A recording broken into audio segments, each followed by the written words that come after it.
I'm a two-time WBFF fitness model world champion, but I didn't get there by accident. How I look is a reflection of how I live.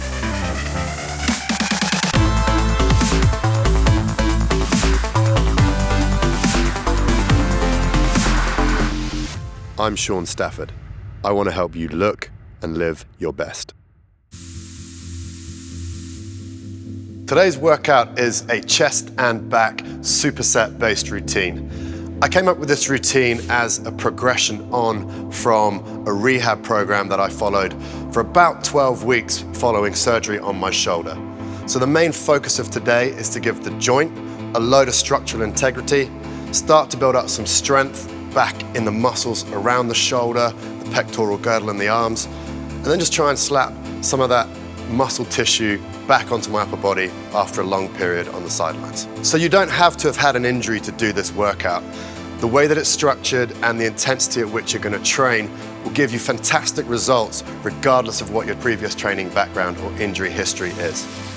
So the structure of the workout today follows a superset pattern where we're going to be working antagonistic supersets to give the joint a lot of structural integrity. We start off with a series of 4 supersets being made up of 8 exercises, ranging from big, powerful compound moves right the way through to smaller isolation exercises. So less talking from me, and let's get started with the flexibility and mobility circuit. Every workout that I do starts with a very basic mobility and flexibility circuit. This mobility circuit is made up of between 6 and 7 exercises. We're going to combine foam rolling, dynamic stretches, and then some band mobility work. If I'd done this for the previous 3 years, potentially I wouldn't have needed surgery and my shoulders would be a lot stronger than they are today. So let's get to work with some slightly heavier lifting.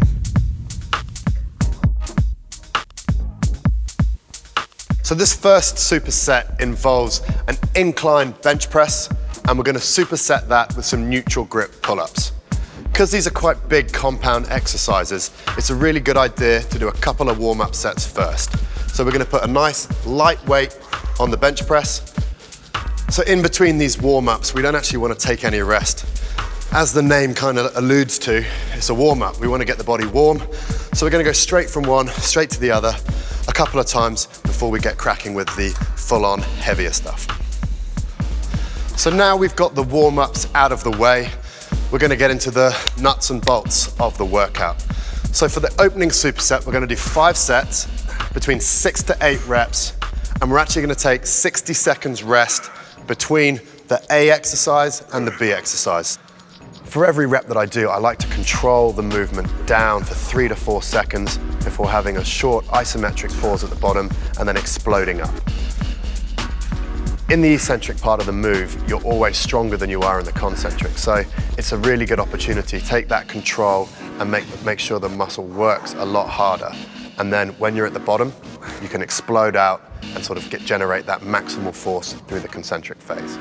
It's a really effective way at increasing the time under tension per set, but also to really get that mind-muscle connection firing so that by the time the set comes to an end, the muscles are really exhausted. Let's move it on to the second superset.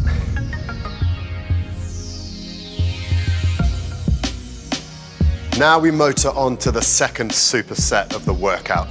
We're going to pair a 15-degree neutral grip dumbbell chest press with a single arm seated cable row. The number of sets we're going to do is 4, and we're going to aim for between 8 to 10 reps on each. In order to keep your lifting intensity high, we're going to give you a 60-second break between the B1 and the B2 exercise. That's going to allow you to lift the maximum amount of weight per set. The MO when I walk into a gym is to make sure that every single muscle fiber in the target muscle group for that session is exhausted. And for that, I make sure that I go for a full range, under complete control, and I really pay attention to the tempo of each rep. The amount of weight I lift isn't actually that important to me. What is important is that I have a really strong mind-muscle connection and that every workout that I do really engages the target muscle group so that I hit failure and really get an exhaustive feeling in the muscle. That's the second superset done. No rest. Let's go straight on to the third and penultimate superset. We're gonna do 3 sets of 10 to 12 reps, and we're gonna chop the rest a tiny bit. We're getting to the business end of the workout, so we want the intensity to be high. So in between each exercise, you get 45 seconds rest. Let's get to it. The third superset involves a wide grip lat pull down and an upturned Bosu press up. The reason why I paired these sort of third in the general running of things is that by the time you get to here, the fatigue in your body should be quite high. Again, with both of these exercises, it's really important that you focus on engaging the muscle and taking each exercise and each rep through a full range of motion. Also, if you finish a set and you know the weight is too light, don't be afraid for the next set to put it up. So now let's move on to our final superset. These last 2 exercises are isolation. So what we're gonna look to do is combine a chest fly with a high dumbbell external rotator. This combination of exercises is really gonna open up your chest, but also make sure that all the small stabilizer muscles of your shoulder are rock solid, so that when you come to doing your big compound exercises, you're really strong and can lift a lot more weight. So let's get to it again.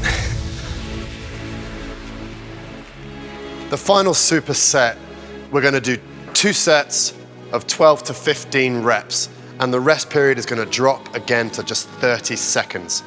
This is gonna keep the intensity really high and allow you to get those muscles full of blood and really exhausted. The reason these guys are last is because these are kind of the isolation. So we've done the big compounds early on, you've got your bang for your buck.